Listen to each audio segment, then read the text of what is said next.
Bonjour à tous et bienvenue dans cette vidéo de présentation de notre nouvel immeuble en copropriété dans le canton de Soleure, dans la commune de Grenchen. Je suis Hugo Rouast, responsable des relations investisseurs, et je suis en compagnie de Henri Deproyard, responsable des acquisitions. Bonjour Henri. Hugo. Bonjour, comment vas-tu? Très bien, comme à chaque fois. Merci d'être présent avec nous pour nous parler du côté technique de l'immeuble. Sans plus attendre, commençons par la localisation de cet immeuble, donc dans la commune de Grenchen, qui se situe dans le canton de Soleure.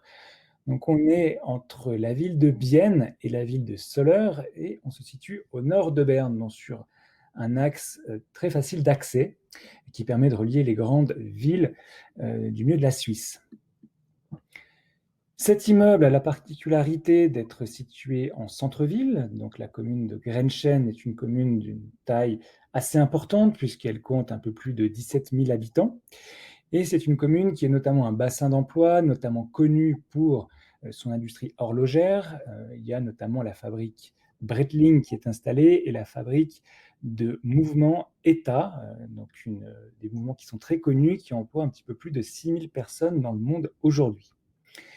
L'immeuble se situe donc sur le logo Folkestone que vous voyez en haut de la photo. On est donc proche de toutes les commodités usuelles, que ce soit les supermarchés, les banques, les pharmacies, les deux gares, puisque c'est une particularité de la commune de Grenchen. Il y a deux gares, une qui se situe au sud et une autre à côté de la garderie que vous voyez plutôt à gauche de la photo.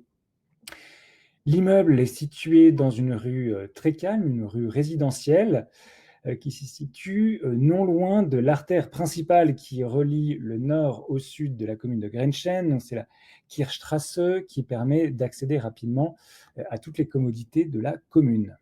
Cet immeuble que vous découvrez en images est un immeuble qui a été construit dans les années 60, qui a reçu diverses rénovations au fil du temps, que ce soit des rénovations extérieures, des mises au goût du jour, ou bien même des rénovations des différents appartements qu'Henri va vous détailler dans quelques instants. Nous avons choisi cet immeuble pour différentes raisons. La première, c'est qu'il se compose de 13 appartements. Vous savez, nous sommes assez regardants sur le nombre d'appartements, de sorte à pouvoir bien diluer le risque locatif sur l'ensemble des unités. Ces 13 appartements représentent une typologie qui est diversifiée, puisqu'ils sont répartis sur des 2 pièces au nombre de 5, qui sont louées 740 francs par mois. Vous avez également 7 3 pièces pour 980 francs, et vous avez 5 pièces pour 1150 francs. Donc une typologie assez variée et bien diversifiée, bien répartie au sein de l'immeuble.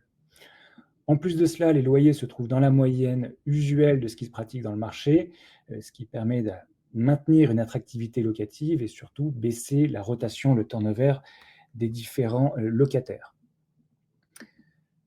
Un autre point qui a retenu notre attention, qui est le signe d'un très bon travail des équipes d'acquisition, encore une fois, c'est un immeuble que nous achetons au prix de 3 200 000 francs et qui, comme à chaque fois, a été expertisé par un expert indépendant, donc qui n'a rien à voir avec Folkestone, qui a évalué ce prix de marché à un peu plus de 3 700 000 francs. Donc on a 500 000 francs de différence par rapport au prix d'acquisition, donc c'est le signe que cet immeuble a été très bien acheté. Donc l'expertise indépendante, l'évaluation indépendante précisément a été faite par PwC, PricewaterhouseCoopers, donc expert encore une fois indépendant, rien à voir avec Folkestone.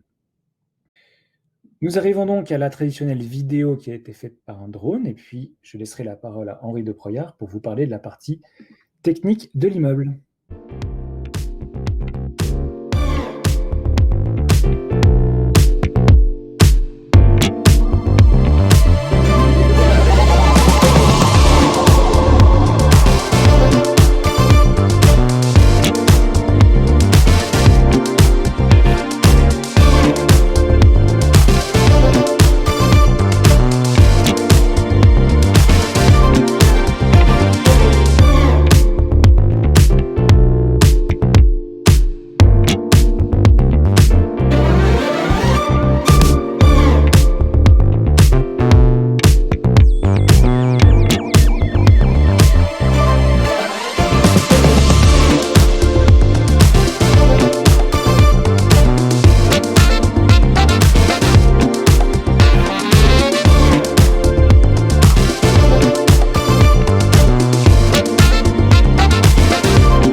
Merci Hugo pour cette présentation extrêmement claire et extrêmement attrayante.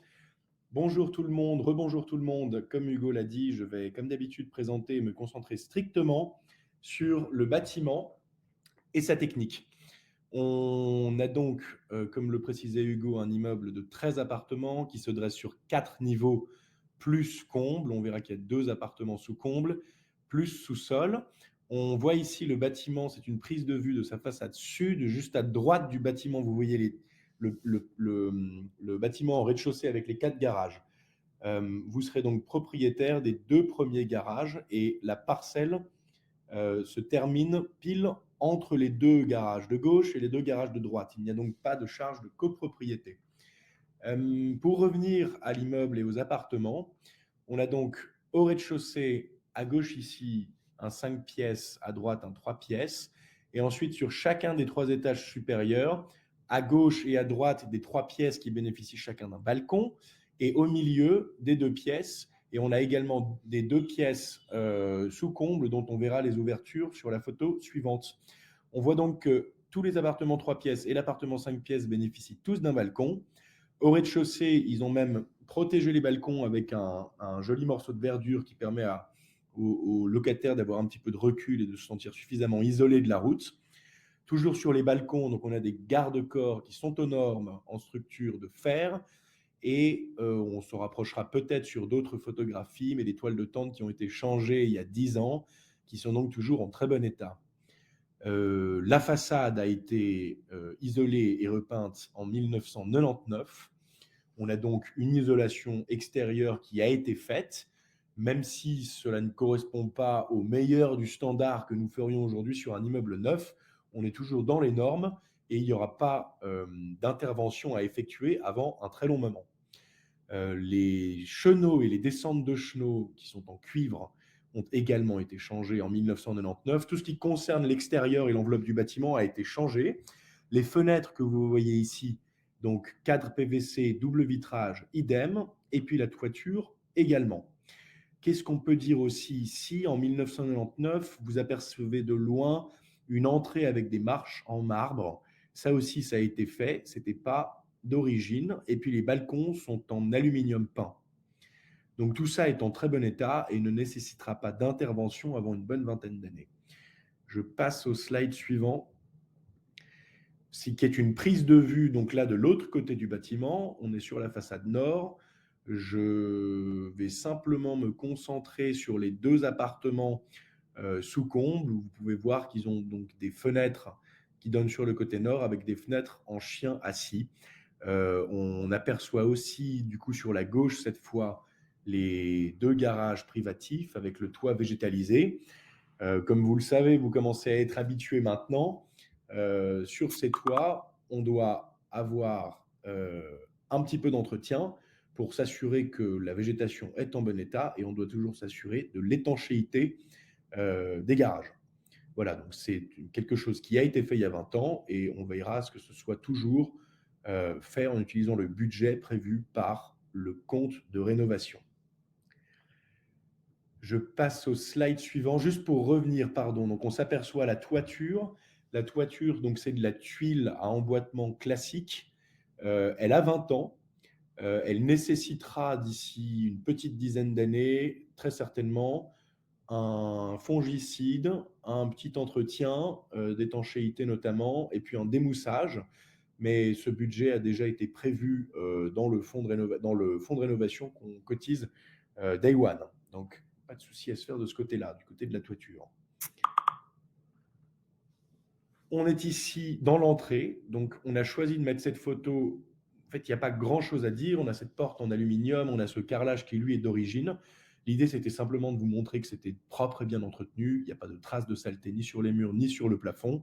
Et puis, la porte d'entrée est en matériaux robustes qui offrent tout le confort et la sécurité qu'on peut souhaiter. Elles aussi ont été changées en 1999. Slide d'après idem, l'idée c'est simplement de vous montrer qu'on est dans un immeuble qui est bien entretenu, avec des locataires soigneux de leur lieu de vie, et puis une régie qui fait son travail tout à fait correctement. Ici, on plonge dans un appartement, donc on est dans un 3 pièces au 2e étage, qui était vacant au moment de la prise de photographie. Donc tout ce qui est couloir de dégagement, salle de bain et cuisine, on a des carrelages modernes au sol. Donc de nouveau, on le dit à chaque fois, et je pense que vous commencez à être habitués et vous lassez de m'entendre le dire, mais pour tous ceux qui arrivent pour la première fois sur nos webinars, je fais quand même l'effort de le préciser. Ce genre de carrelage et tout ce qu'on peut espérer en tant que propriétaire d'un immeuble locatif, ça offre à la fois un certain style et préserve donc l'attractivité du bien, tout en étant ce qu'il y a de plus facile et de moins cher à entretenir. Dans les autres pièces, on a donc du parquet flottant. On verra plus tard, on va rentrer dans le salon. On a du parquet flottant. Tout ça a été fait en 2010, donc ça a 10 ans. C'est bon pour continuer encore une bonne vingtaine d'années. Juste là, sur la droite, on aura… Non, le salon au fond à gauche, c'est la pièce dans laquelle on va arriver juste après. Tout d'abord, la cuisine. Donc, pareil, carrelage au sol, peinture faite, la fenêtre en PVC, le store manuel à manivelle. Depuis ici, c'est impossible de dire si le store est en PVC ou en aluminium, mais je peux vous confirmer, ayant visité l'immeuble, que c'était de l'aluminium. La cuisine date de 2010. Elle est au goût du jour. Le plan de travail est en granit. Quel est l'avantage du plan de travail en granit? C'est qu'on peut poser une casserole brûlante dessus, ça ne laisse aucune marque. Pour le reste, la cuisine est toute équipée. La hotte, les plaques de cuisson, l'évier, le four et le lave-vaisselle. Je suis bien entendu disponible si l'un d'entre vous a une question par la suite. Il n'y a pas de quiz à la fin. Et puis, si vous hésitez, si vous avez des questions pendant la procédure de réflexion pour l'investissement, vous demandez à Hugo qui se tournera vers moi et on vous offrira toutes les réponses. Voilà, ici on est dans le salon, donc on voit à gauche, là c'est une prise de vue de l'autre, depuis l'autre côté. On voit donc le couloir de dégagement avec la porte d'entrée au fond. Ici on a le parquet flottant, toujours dans la même direction, c'est en vertical par rapport au balcon, de sorte à avoir des meilleurs effets de lumière. Donc c'est un séjour avec accès de plein pied sur le balcon, la porte et les fenêtres en PVC double vitrage. Le chauffage que vous voyez là, j'en profite pour dire que c'est un système classique de distribution du chauffage par radiateur. Et puis le store à manivelle. Pour le reste, tout est très bien entretenu. Slide suivant, on est dans la salle de bain, pas grand-chose à dire.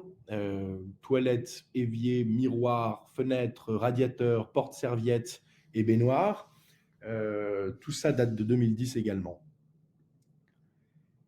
On arrive au sous-sol. Ici, on a une petite photographie qui est prise des compteurs qui sont liés au commun. Donc, tous les compteurs ont été changés en 1999. C'était le dernier cri à l'époque. Donc, on a des compteurs digitaux. Au-dessus, vous voyez comme d'habitude les fusibles. Juste au-dessus du compteur digital, on a le tableau 30 mA. On aurait pu mettre l'autre photo qui est celle qui alimente les réseaux d'électricité des appartements. Enfin, tous les compteurs électriques ont été individualisés et sont parfaitement aux normes. Ici, on aperçoit les caves qui ont été installées dans l'ancien abri anti-atomique. Si vous regardez juste en haut, ou si vous regardez sur le haut de chacun des couloirs, vous apercevrez qu'il y a un isolant qui a été mis au plafond qui permet de limiter les transferts de thermiques entre le sous-sol et puis le rez-de-chaussée et d'économiser un petit peu plus en matière d'énergie. Pour le reste, c'est tout à fait classique et chaque appartement dispose de sa propre cave. Et finalement, le local technique, alors intéressant, c'est une chaudière et un boiler qui datent de 2011. On a donc une vanne à 3 voies. À droite, on a la chaudière à condensation. À gauche, le boiler. Et puis, au milieu, vous voyez 2 blocs en polystyrène noir qui sont les circulateurs. Donc, celui qui est en haut et qu'on voit un petit peu plus près à droite, c'est le circulateur qui va gérer la distribution d'eau à gauche, avec le petit compteur bleu, de l'eau froide qui redescend de l'immeuble de chauffage. À droite, l'eau qui repart dans le chauffage. Et puis, vous voyez le conduit qui sort directement de la chaudière pour alimenter le circulateur. Et puis, évidemment, on a les 2 tuyaux horizontaux que vous voyez un petit peu plus sur le fond. Là, c'est le lien entre le système de chauffage qui passe dans le serpentin pour rentrer dans le boiler pour pouvoir faire monter la température de l'eau chaude sanitaire qui, elle, arrive directement depuis la ville. Donc, on est sur un système qui est tout ce qu'il y a de plus moderne. Vous voyez également qu'il s'agit d'une chaudière à condensation qui nous permet, donc, dans une vision écologique, de récupérer, y compris la chaleur des gaz de fumée qui ont été brûlés dans la chaudière. Et vous voyez le petit tuyau en bas à gauche, juste à côté de la chaudière, qui est destiné à évacuer les eaux de condensation. Voilà, je pense que je suis arrivé au bout. Je reste évidemment disponible en cas de questions et repasse la parole à Hugo. Merci beaucoup. Merci Henri pour cette visite technique de l'immeuble, comme à chaque fois très précise, on en apprend toujours plus. On reste bien sûr à votre disposition, que ce soit pour des questions relatives à vos décisions d'investissement, que ce soit des questions techniques sur l'immeuble, où Henri se fera un plaisir de vous répondre, ou que ce soit sur la marche à suivre de la souscription. Merci beaucoup de nous avoir suivis, on reste à votre disposition par email ou par téléphone.